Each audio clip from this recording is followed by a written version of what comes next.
Okay, sorry, I can see it is even giving me a signal of recording. You know, I was looking for internet. Actually, internet is an issue here. Okay, let's pray then. Sorry for that. Lord Father, we thank you for this morning. We invite you in this lesson as we are going through. Be the chair. Communicate to the students as students, and even me, guide me as their teacher. Help us to understand. And Lord, lead us in everything. Protect us from all evils. Cover us with the blood of Jesus. Keep us safe through this time COVID-19. I thank you for the students and the Lord. Hey, wait. Every way. Way. Amen. And now, who are these making noise while we are praying? Okay, now.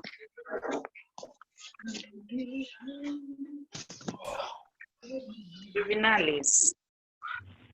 I don't want to see those funny clips. This is a CRE lesson, a lesson whereby we are taught morals. One reason why we teach CRE in secondary schools is to teach morals, to teach live like respect. Now, like this, you can sing. Do this, eh? Okay. So we were talking about rites of passage. We talked about birth and naming, and we got into initiation that we stopped last week. And you see, we spoke about the moral values inculcated in initiation.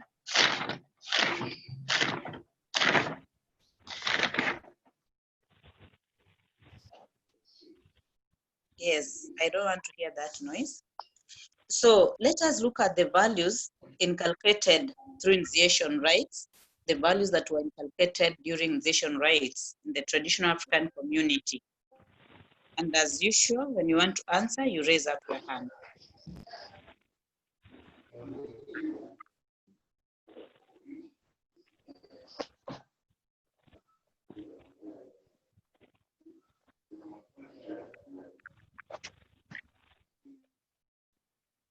Okay. Now that no one is raising up a hand, I don't know. Is it that you are not prepared? Because this is what we discussed. Just recapping of what we did last week, where we stopped actually. And as I told you earlier, when we are talking about this living, I mean the values, the moral values, they are common. It is just a few that you get that they are not applying in other rites of passages, but they are common. Yes, Philemon.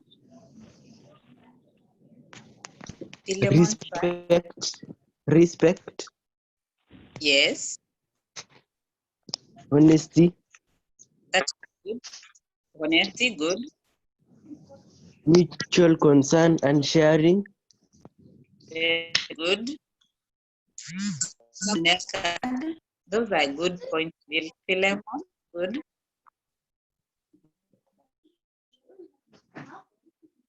Yes, one else.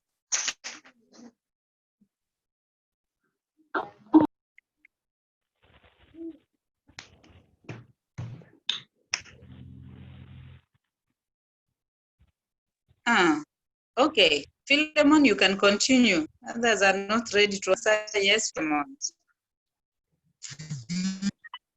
Self-control. Self-control.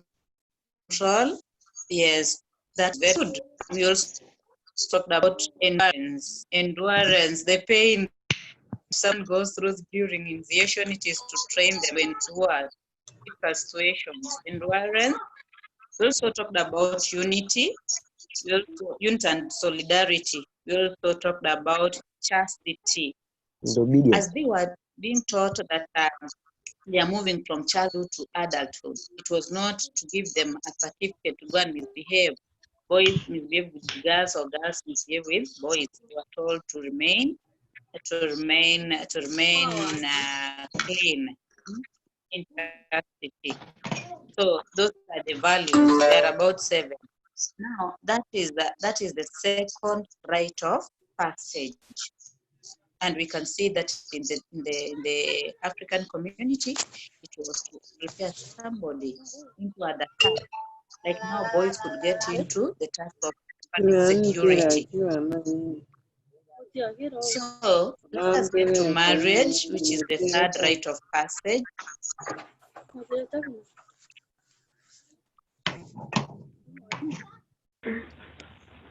Marriage.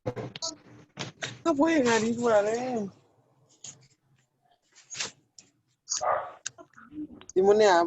to see this one. These are who are interrupting, making noise at the back. Marriage. So marriage is the third stage of our life, a rite of passage. This is something that is done by adults. Now, after initiation, you get into adulthood, and during this time, we saw that we're taught in fact as a girl or as a boy, and then as a man, or as a man or as a woman. Now, in marriage, we can say that it is a very important of passage because this is where a community could ensure they are moving, that the community, there's continuity of a family and the entire community. So we hear that it was a happy moment, just as initiation, marriage was also a happy moment. We can see that it is a time that people could celebrate. They could celebrate the lives of those who are getting married, and then also give advice on how they're going to live together as a couple. It was accompanied with the eating, singing, dancing alongside the advice. And then two families were brought together, and not just one family, but the community as a whole. In the African community, it was between a man and a woman, and there was nothing like man to man or woman to woman. It was purely a mature man and a mature woman. And then we can see that there are some things, there were some values that were considered for marriage. One of the value is virginity. In most of the African communities, if somebody was found a virgin, even after negotiation and dowry was paid, they could add a cow, something, they could add something more if a woman or a girl was found a virgin. It was unfortunate that there was no way of identifying a man who had not misbehaved around with girls. So there was that discrimination. We get that it was only a girl who could be identified. I'm told that like they could use white bed sheet for the girls, so that for the bed for the first time that they were going to share, so that they could know if there was a red spot on the white bed sheet, they could know that this girl was a virgin. Then they could give the girl the girl more dowry. And sometimes in some communities they could do something very bad. I'm told that there are some communities they could use a horn to penetrate through a woman to find out whether this girl is a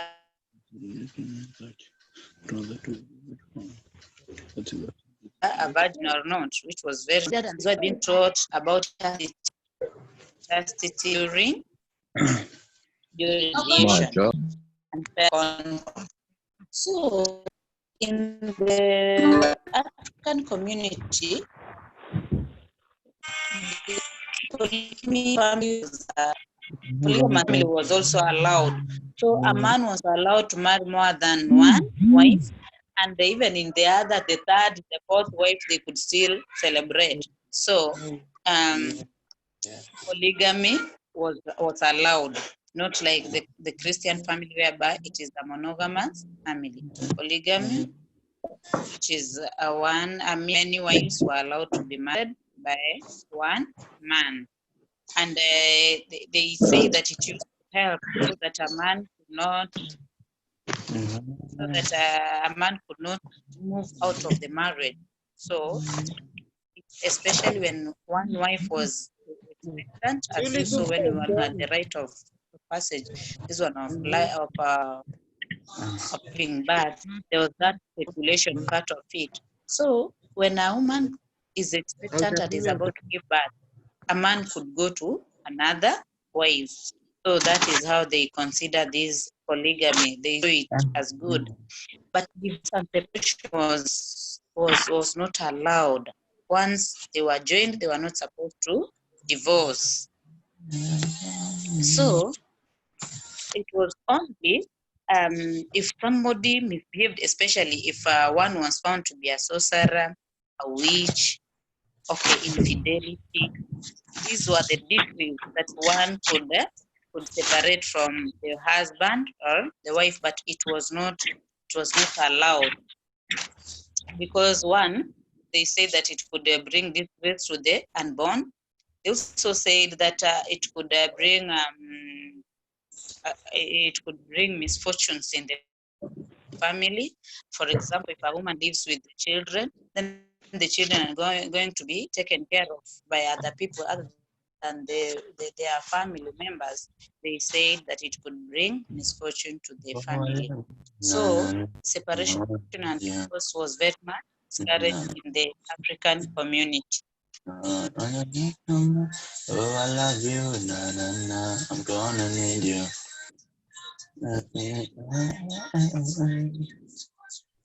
Titus, are you the one? Are you the one singing?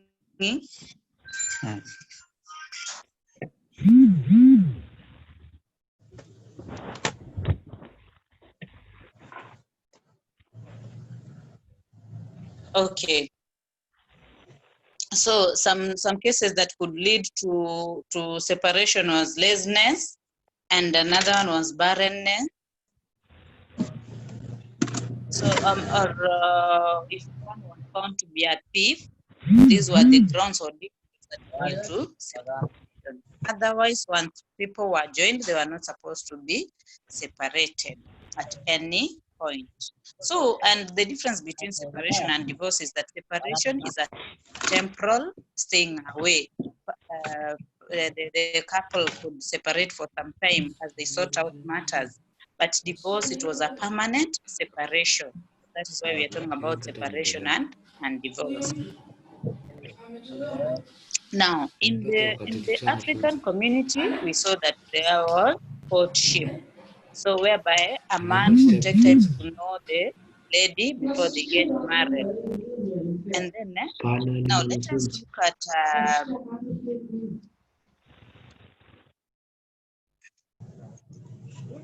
look at the factors or the values inculcated, the values that were inculcated during marriage. You remember the tips I gave you as we are going through this, right? The values during marriage.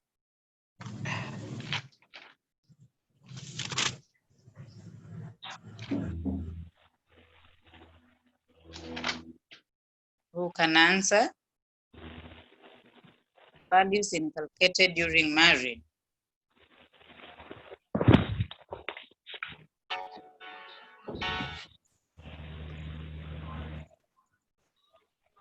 Companionship.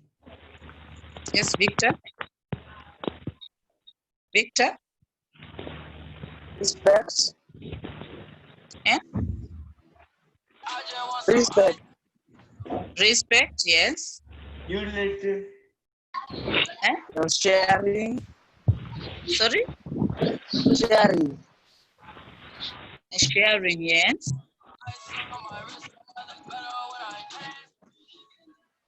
And endurance.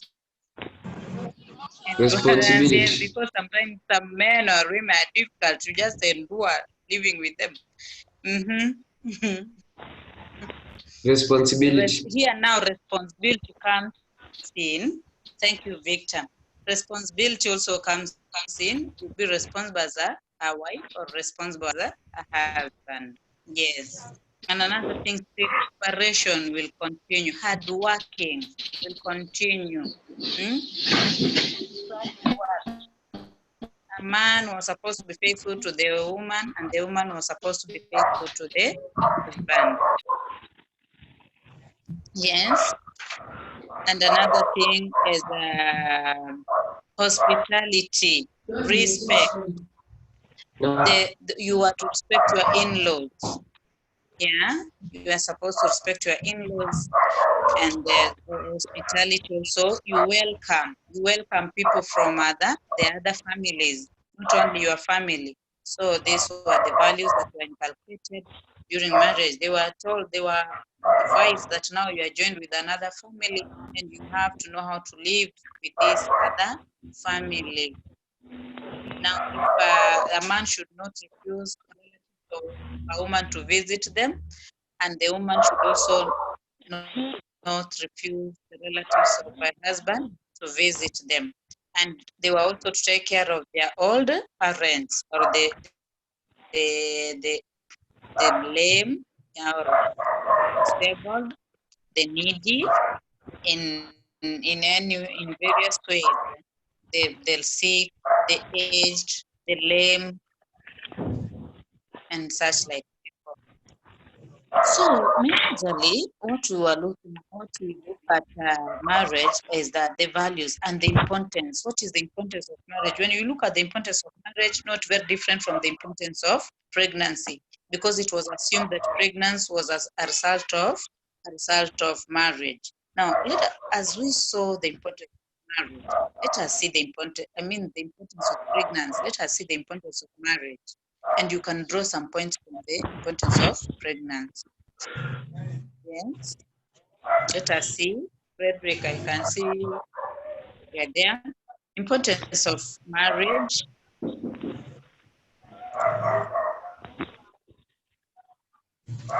Let us look at the importance of marriage. Marriage, it enhances continuity Yes, of the it enhances the continuity of the family on generation. good. That's a good point. Another one. Another person to give us another point. Njoroge.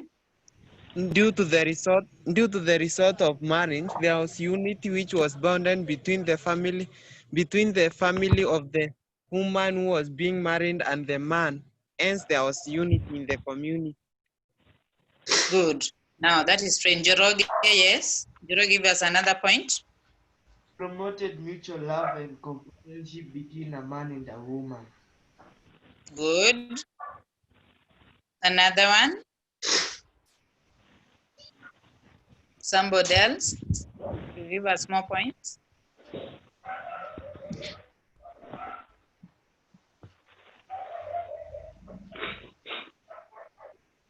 Victor.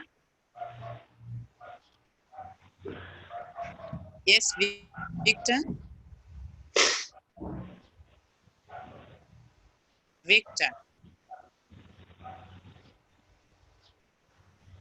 Victor, give a point. The source of wealth for the families involved. Yeah, like a girl. When a girl gets married, the girl's family could get dowry, so it was a source of wealth. That is right. Another one.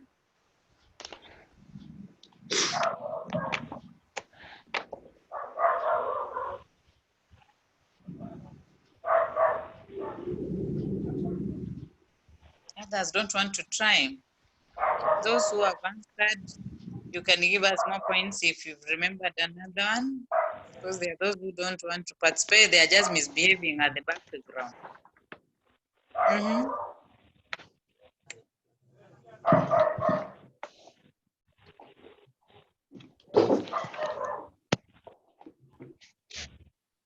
Okay. So another one. Another importance of marriage was that it ensured sexual fulfillment between a man and a woman, because remember, chastity was emphasized during initiation, but now in marriage, this is where people get sexual fulfillment. Now we are allowed to do that. And another one, Njoroge Chege. Oh, the marriage of many wives symbolize the wealth in the family. Well, Yes. Yes. Yes, those days, many wives was a sign of wealth. Many wives, many children was a sign of wealth. That is true. Another one is that it fulfilled the obligation of customs in which every normal person was expected to get married and move, get into that rite of passage. So it was fulfilling the obligation. Fred, are you speaking? Okay. And then we get that marriage and parenthood raised the status of the couple now from just being called by their names, and then they could be now called Mama so and so and Baba so and so. So it raised their status. Kwanza ilianzanga huko kwenu. Kwetu kwani ilitoka? Ilitolewa kwenu kitambo. St. Francis. Lakini hizo ndio shule mbili zilikuwa zinafungwa kipindi.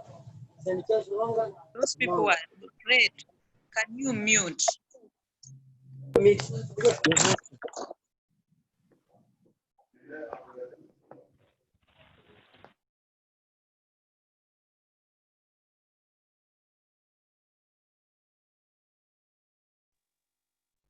I don't want to. These people were making a lot of noise at the background. That is very wrong.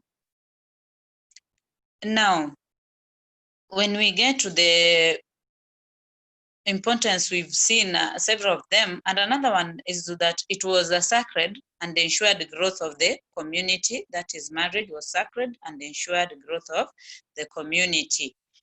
We are also seeing that children who are born in the family, they were, okay, it killed marriage. As we saw, the decrease of divorce and separation, one of them was lack of children. So when children are born as a result of marriage, they sealed that marriage, and then it ensured the continuity of the community, the family and the community at large.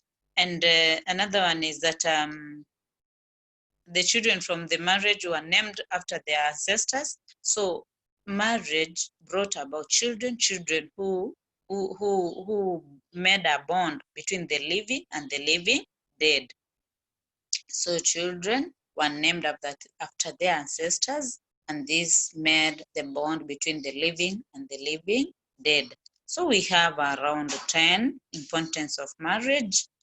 I hope you can remember them next time you are asked to mention or to list them.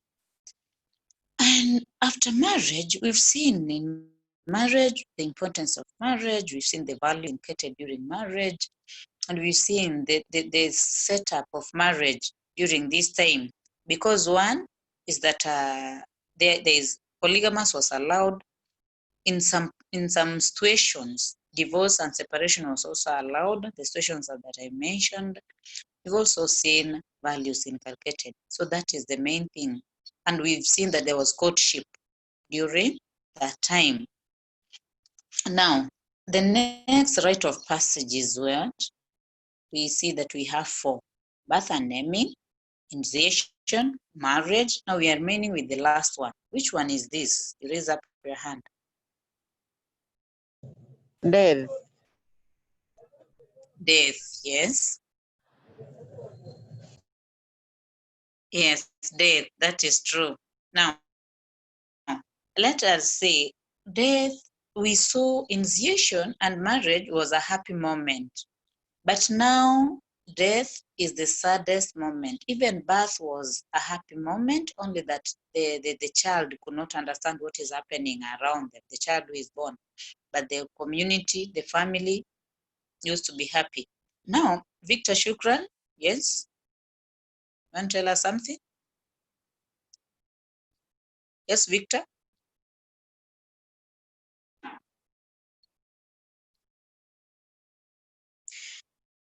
Okay. So we get that death was it was the last rite of passage, and it was a sad moment. Everybody could be sad except the witches. And in the African community, they believe that no death could occur without any external factor. So they believe that either you'd not follow the taboos, or you harmed the living dead, those are their ancestors, or you are bewitched. So they believe that no death occurred without an external cause. So it was a very, very sad moment, and it was accompanied with mourning, wailing, screaming, especially immediately they receive a report that somebody has passed on. But after that, there was also singing. They could sing, they could still dance, but now songs that went with the situation.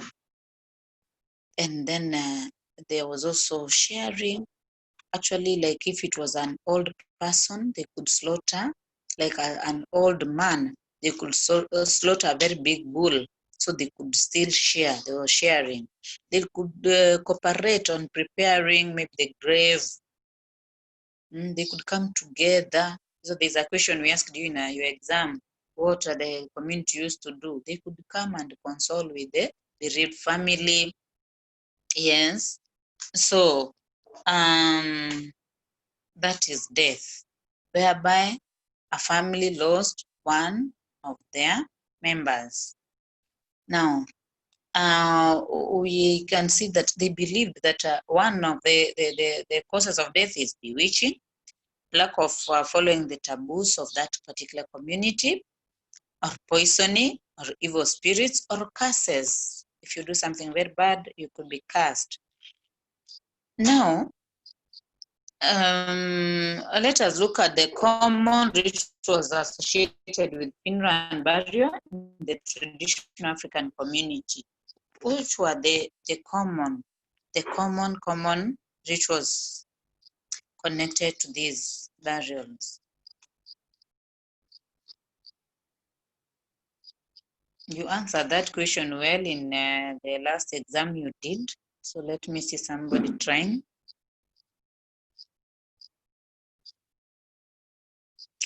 As you're thinking to answer that,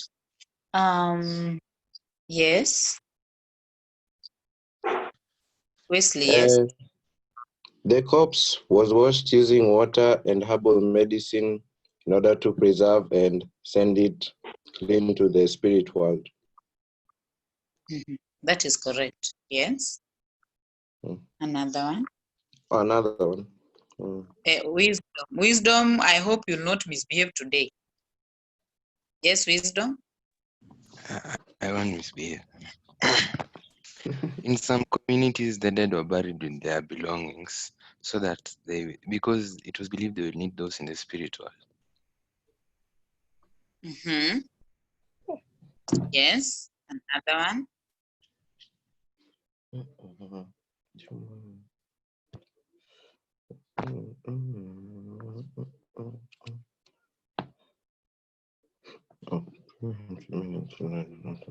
Touch.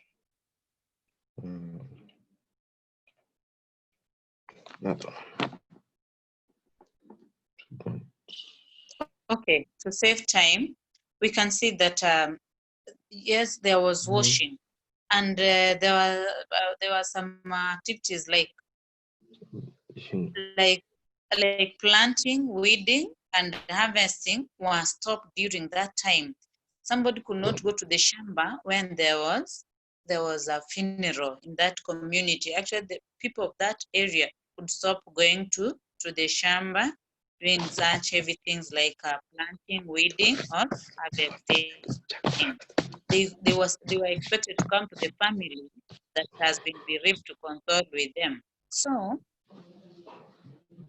the body would be placed in the grave facing a specific position. Like they believed, okay, some communities believe that a man was to face right side and a woman left. And there was a specific position. Now in the community, a man is put immediately in front of in front of the house. Just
Hello.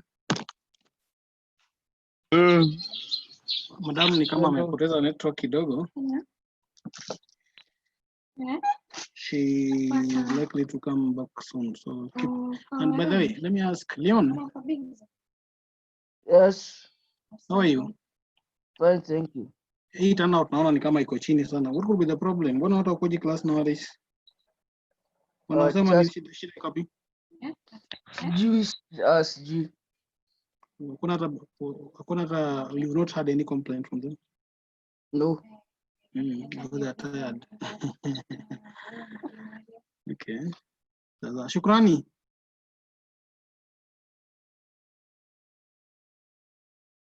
Shukrani. I think okay. Let me try to. Okay. And then your video is You muted, are so again we can't see you also. Video is muted. Okay. The video is muted. Yeah, we can't see you. We can only see your name.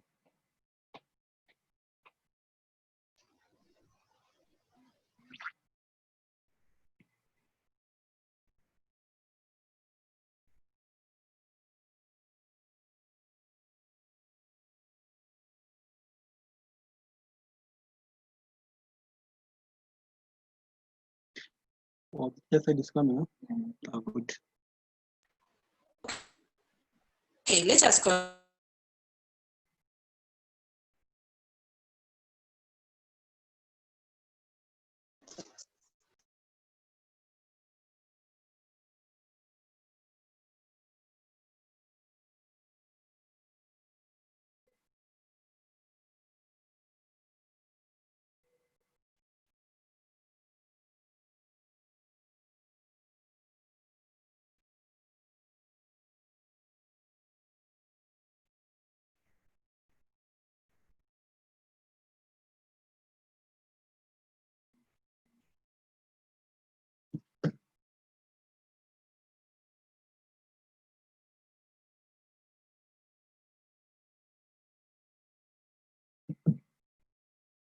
Damascene, you're muted. Huh? Unmute yourself. Good. Can you hear me now? Yes, please. Yes. Yes, please continue. Okay. Okay. So they could chase away death by using spears, and they could some animals like cattle with leaves. And then they dance, or they put them on top of to run over the grave of taking away death. Those are the rituals that were being connected with death. Network. Your network is down. And we can see that people of that family, then the neighbors, are the ones who used to help in the burial ceremony.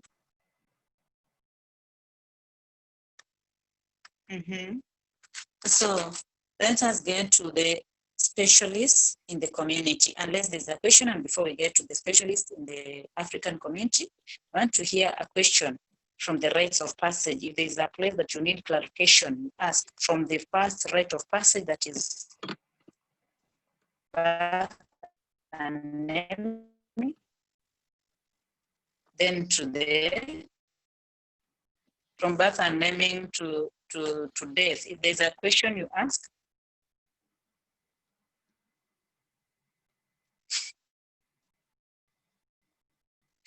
ask a question, those rites of passage, before we continue.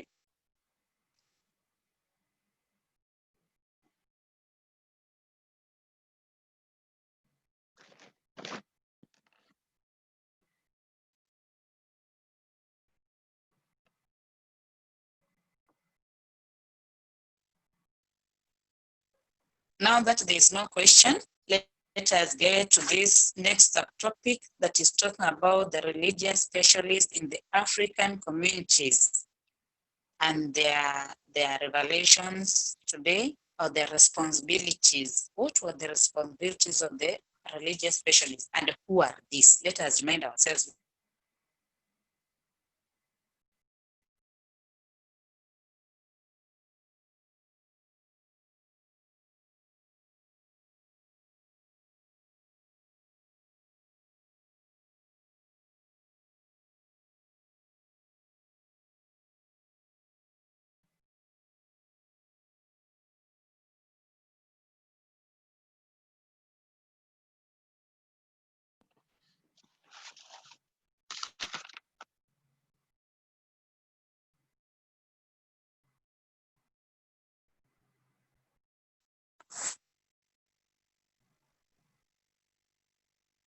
The special people in the African community.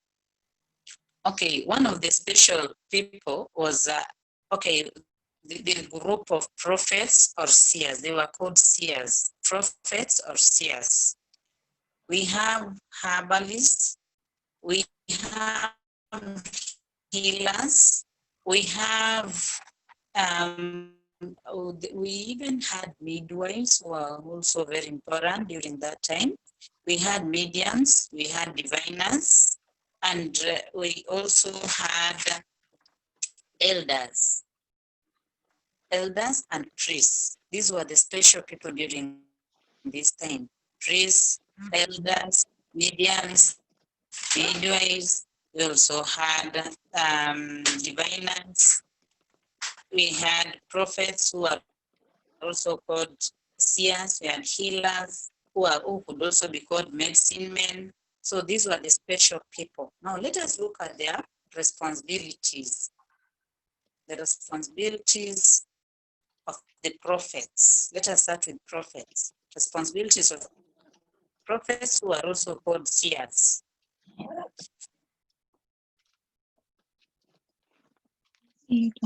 No, thank you.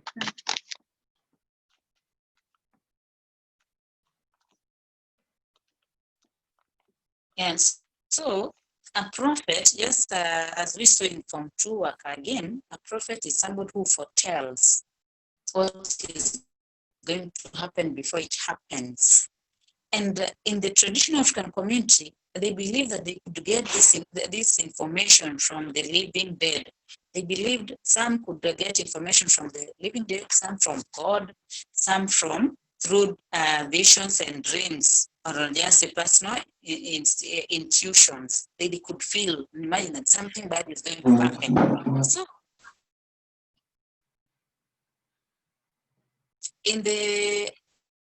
we can see that in the African communities,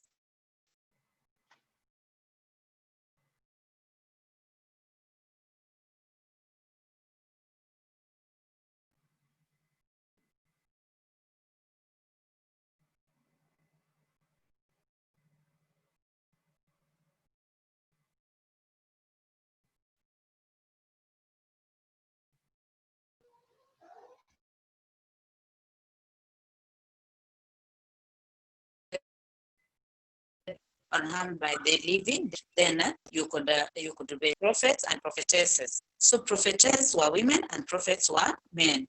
So they had ability to foretell what is going to happen. So they could inform the communities not to do bad things or what they were supposed to do, so that they could not be harmed, or bad omens or misfortunes could not befall the family or the community at large. And we are told that a prophet could fulfill the roles of mediums, diviners, priests, and rainmakers. And we are told that some of the famous prophets could include, like now in different communities, different tribes had different prophets that they trusted or believed in. Who can tell us from your community, have you ever heard of any prophet who lived there before the missionaries came? I said that these are topics we're looking at before the missionaries came. Who can tell us the prophets that you hear used to live in a certain community? You give us a name and the community.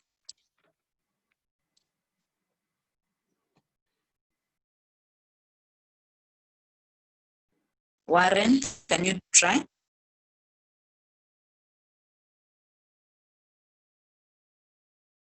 Warren? Okay. So we have like Koitalel. Koitalel came from the Kalenjin community. It was called Koitalel Arab Samoe, who came from the Kalenjin community, but to be specific, from Nandi. They could foretell, like now, Koitalel prophesied that there was a snake that would pass through their community, but this snake was not a real snake. It was talking about the railway that passed through their place. But now Koitalel saw it as a snake, and he told them that there's a big snake, a long snake that will pass through our area. And finally, white men came and built railway there. And we have different, like now in the Kisi community, they also had somebody called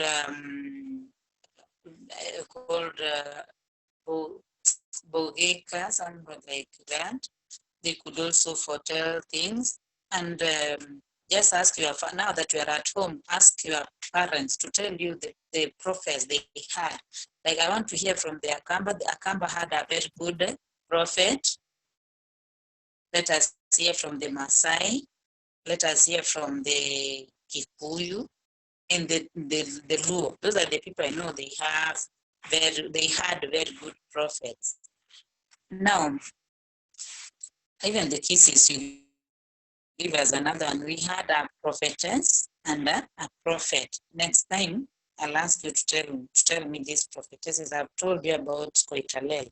So the Maasai had, the Luo had, the Kisi had, the Akamba had. I'm waiting for you to do that research now that you are at home.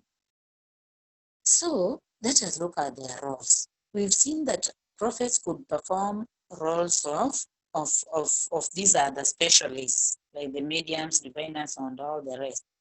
Now let us look at their specific roles. One, we've seen that they interpreted messages from God, the spirits, or ancestors. So they foretold people what was going to happen.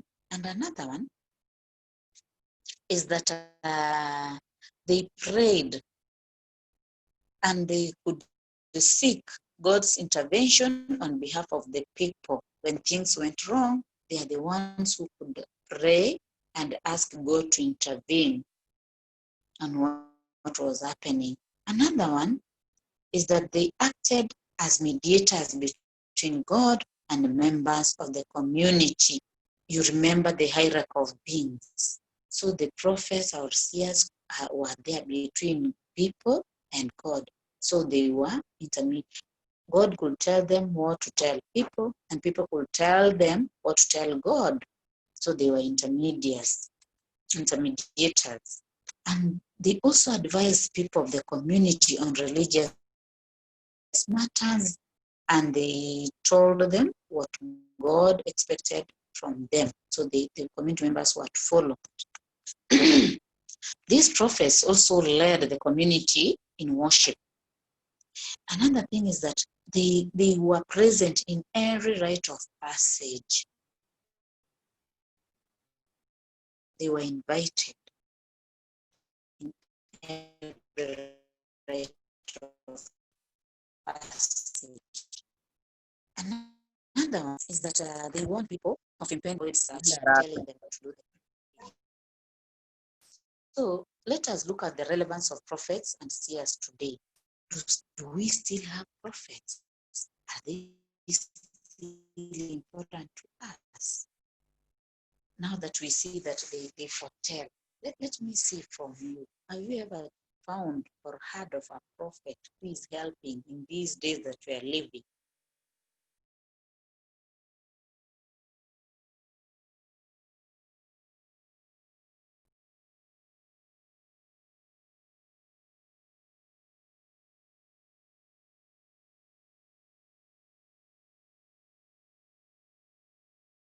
Yes, I can't see anyone trying. So even today we have prophets, though those prophets have also have true prophets. So the true prophets, they tell us about the future. And they get from the Bible, what does the Bible say? Like now we have this pandemic that is putting us at home for a very long time. What does the Bible tell us? Like when we look at the book of Genesis chapter 15, Exodus chapter 15, you read from verse 24 to 26. It is telling us that if we go against the will of God, then we'll be affected by this. Even in Deuteronomy, tells us that. So a true prophet will come and tell us that this disease is affecting us because we've gone astray. Let us get back to God so that the disease can.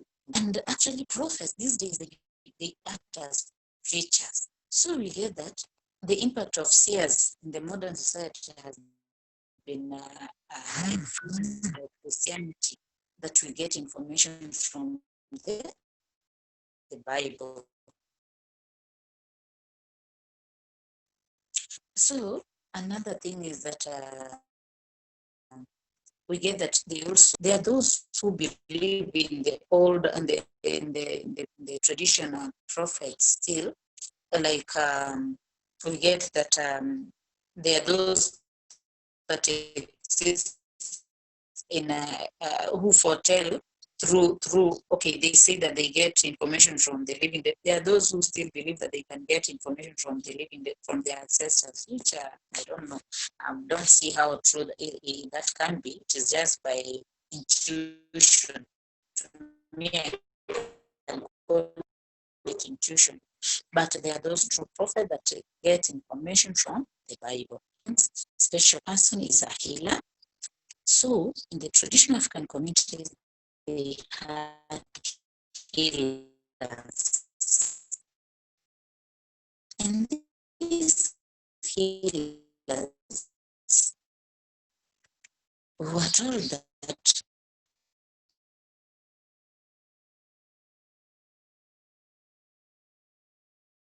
they can also, I say they can, still we had men and they used to use vegetation. They could know that this kind of disease or illness will be treated by this. Though sometimes they could see the illness is brought about by as I said, expecting ancestors. But like now, madness, they regarded it as a curse. So they knew what to do for them to be well. Or sometimes they could do things like that. They could not be harmed and they could get well. So they used to use leaves. They could use leaves. They could use stems, roots mostly. And sometimes they could burn and turn this medicine into ash, and they give people in form of ash, but they were medicines to heal different diseases. So these healers could also be in form of witch doctors who could also define what could be the cause of a given disease. So we are told that traditional healers, or medicine men or women, were mainly herbalists, and they were also called traditional doctors. That we have even in this disease, the COVID-19, they are looking for people who have herbals that can maybe heal, as now the conventional medicine is not working. So healers identify the illnesses and their causes and prescribed appropriate treatment. And the treatment included appeasing the ancestors. So traditional healers also offer advice on the prevention of certain sicknesses. Like now you follow the taboos as you are supposed to. You send off a person who has died in the right way. You respect your parents, because if you don't respect your parents, you are also cursed. Such things, so they could advise. So healers could not only treat, but they could also advise on how to prevent some diseases. Now, so what are the duties? One, they advise, they treat, they identify illnesses, their causes, and recommend the appropriate treatment and the prevention of disease. And they administer both herbal, psychological treatment to the sick.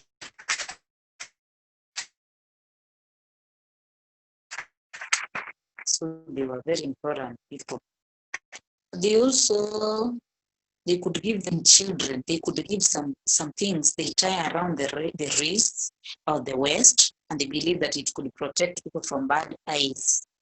And another thing is that they could offer productive related aid to people or animals or farms, those who are not, for example, who are barren, so that they could give birth, whether animals or human beings.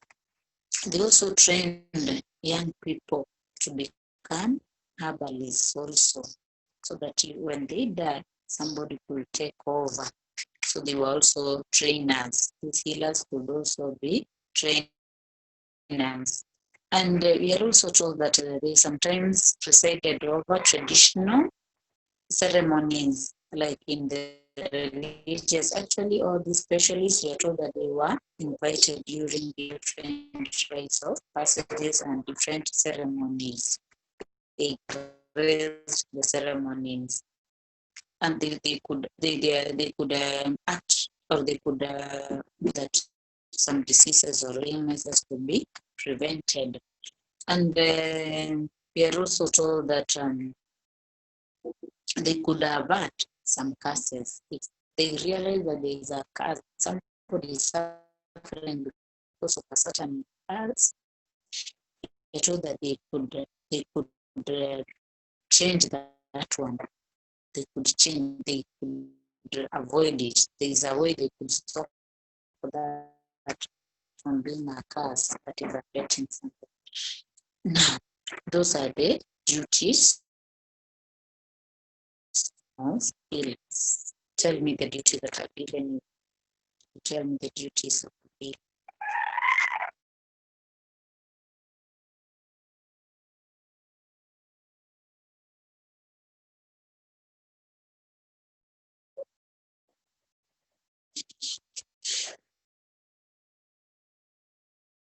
Duties of a healer.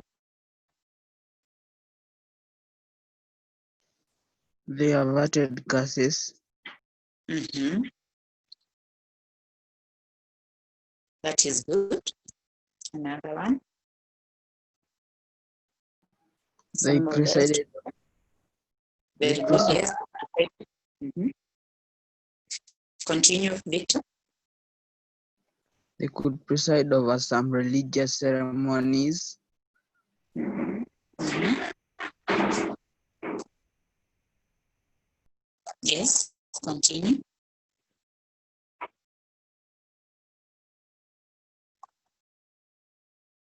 Another one.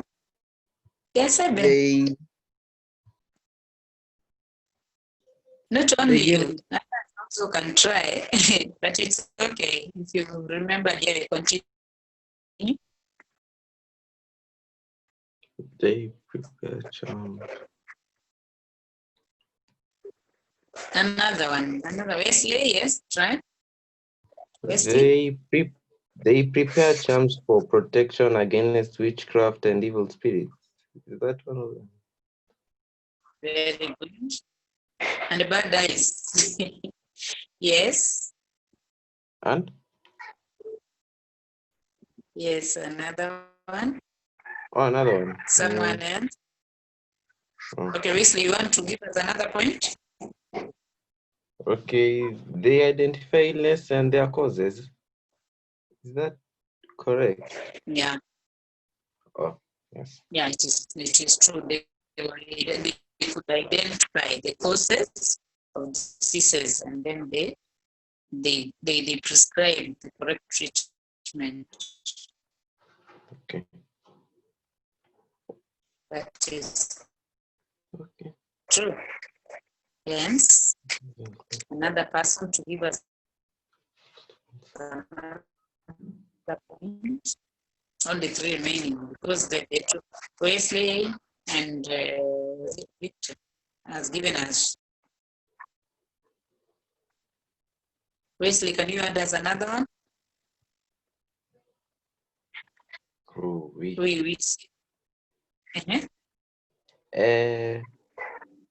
They give medicine to increase fertility in both people and animals. Very good. Yes. Oh, correct. So another one is that they could train. Yes. Another one is that they could train young people who are aspiring to be healers, so they could train them. Yes. And another one is that what has not been said. We say that they could avert the effects of a curse. They could avert or prevent the effects of curse. Good. Now, do we still need these healers these days? That brings us to a question. What is the relevance of healers these days? The relevance of healers these days. Actually, these are not points that we are supposed to dwell on so much because the topics we covered in Form 1. We better move very fast then we get to Form 2. If we can move to where we left, we move fast, we finish this, then we get Form 2 work, it can be very good. How relevant is it these days?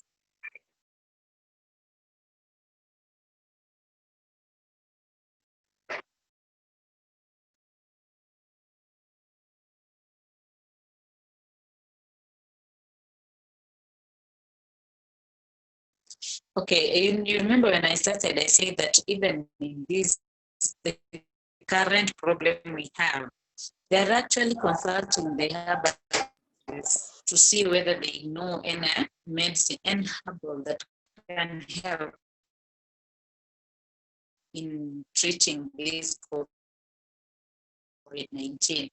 And if you saw from our Kenya Medical Research Institute, we can see that they have something, they are working on a certain medicine that they are including even the medicine that Babu Aliliondo was using. If you watch news, actually they realized that the medicine that Babu Aliliondo was using, though you were very young during that time, maybe you've had your parents or you can ask your parents about Babu Aliliondo in Tanzania.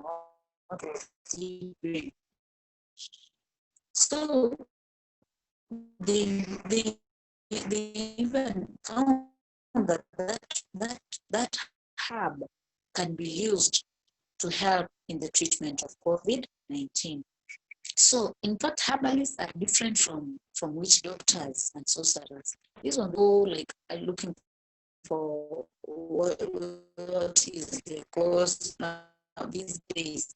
Because these days we get very many people pretending they can go that now they want to behave as those old people that they want to find out what is your grandfather or your father. But what the medicine people are doing is that they look for herbs that can be used as medicines for special difficult diseases. And another thing is that some healers develop, they are developed by traditional herbalists, and so they are refined and they use as modern medicine. And Makini, you have Murigi. You go to those people, you will not get leaves or roots. You get them made in some ways that now they look modernized, but basically they are using herbs. So they use herbs to make some conventional medicine. And there are those sometimes, like when I'm traveling to a country, if you take a bus, you can get people coming to the bus with some, they are looking like tablets, but they say that they are herbs. They make those tablets from certain herbs factories. And there's a way they, and some people still believe that some illnesses can only be treated by these herbalists, that they cannot be treated in hospital, especially things to do with mental illnesses and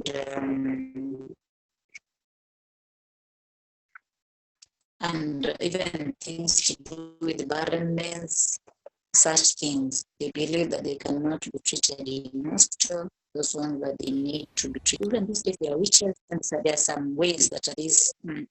So the medicine, these herbalists help. Like now, there's a community here that witches, the wizards, that they can make somebody not to talk. And they use some herbs to make this person talk. If you take this person to hospital, they won't have that. But there are some herbalists who can help this person talk. If this person was made done by sorcerers. So there are those that are still helping. And now these are some of the special. There are many. So we looked at the prophets and OCS, and we looked at the herbalists. Now let us get to the diviners. Diviners, you remember in our hierarchy of beings, they're just next to God. Okay, now where the challenge is in these specialists is that you can get that one is doing one same as the other specialists. So they should not confuse you. Just know how much one specialist can do. So diviners, they are also both men and women. And we are told that they have the ability to reveal hidden information. So they get information from either God or some past events to find out where the problem is. So we are told that they believe to use some magical powers other than going to go to seek for information. They can use some magical powers to find out what is the cause of the problem of a given community or a given family or an individual. So they have some ways of doing things, and they could tell the causes of misfortunes and how, as healer, they could also avert these causes of misfortunes the way they were believed.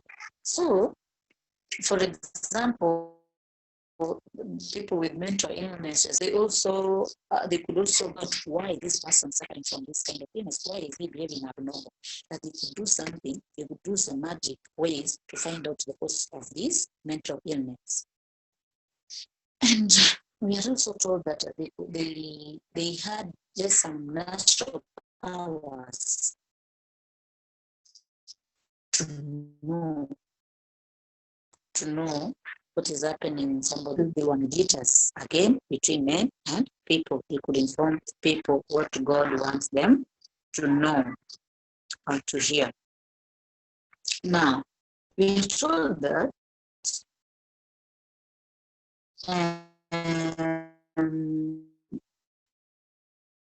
so they could act as mediators between people and God.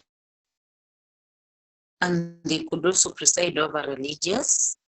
This is what I told you, that it is common to all, especially prophets and prophetesses. They could also judge, they could counsel, and they could advise by certain disputes among people in a given community. And these days they used to be they used to be genuine. Other than these days that money is used to determine who is on the wrong and who is on the right. These days, those days they could listen to both sides and then advise accordingly. They were really trusted. Because they were trusted by the community, they could also try to the community to interpret the messages from the spirit or from the spirits, and then people. So they could get information from God, get information from the spirits, and then inform people. Not everybody could understand what the spirits wanted. So these diviners are the ones who used to do that. So what have I said about the role of diviners? They reveal secrets and expose even thieves or witches in society. They help the community to interpret the messages of the spiritual world. They acted as mediators between God, people, and ancestors or spirits. They also presided over religious ceremonies in fighting against social evils. They predicted future events, and they played a role of judge to settle disputes in the community. Again, we've seen 7 roles. Now, let us see these roles. We are going to finish at the diviners. We look at them, the other specialists later. Now, let us see these roles of diviner. Let me see them.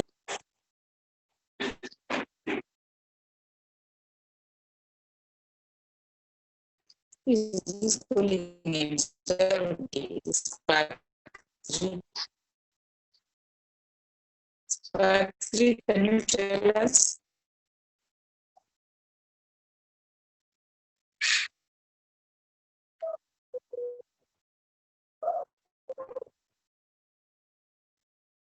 Give us the role of diviners. Give me the role of diviners or you are given to see whether you are following. Let me talk. Let me not talk to myself.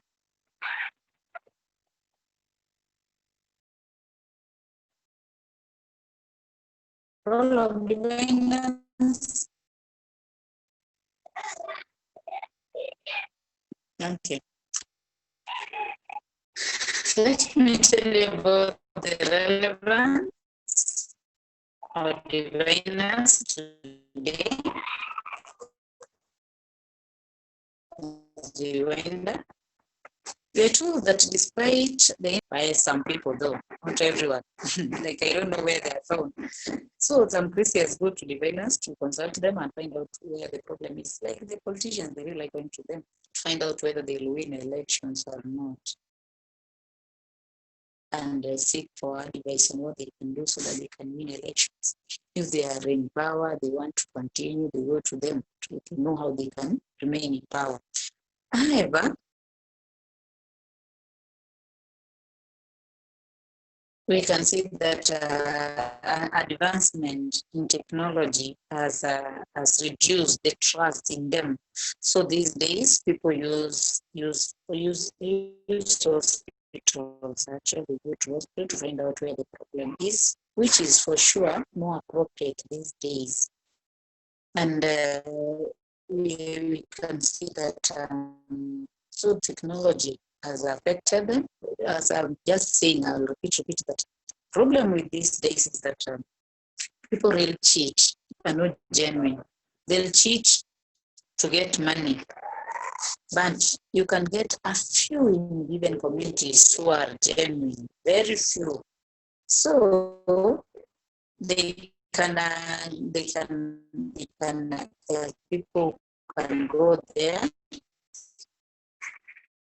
They can see some mysterious things that are affecting somebody.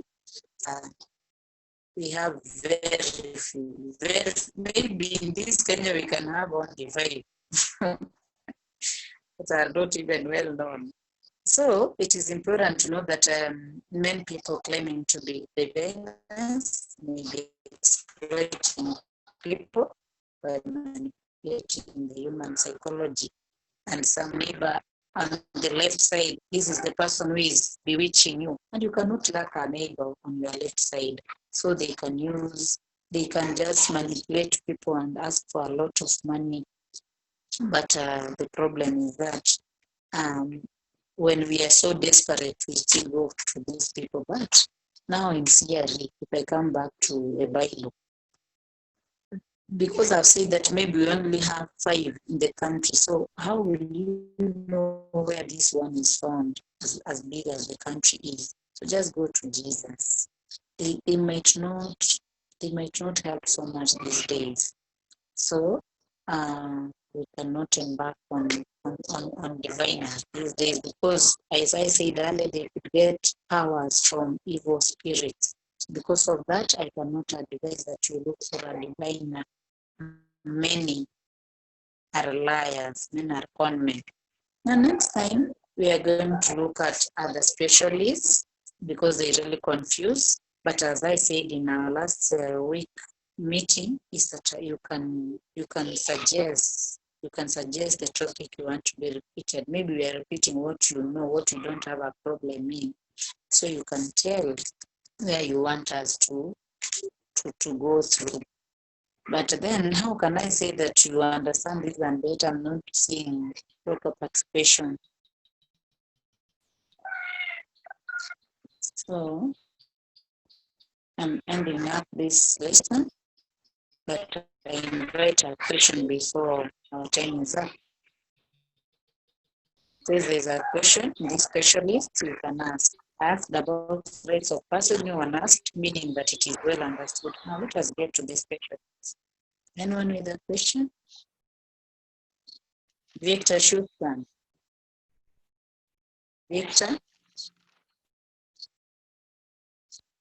Victor, do you have a question?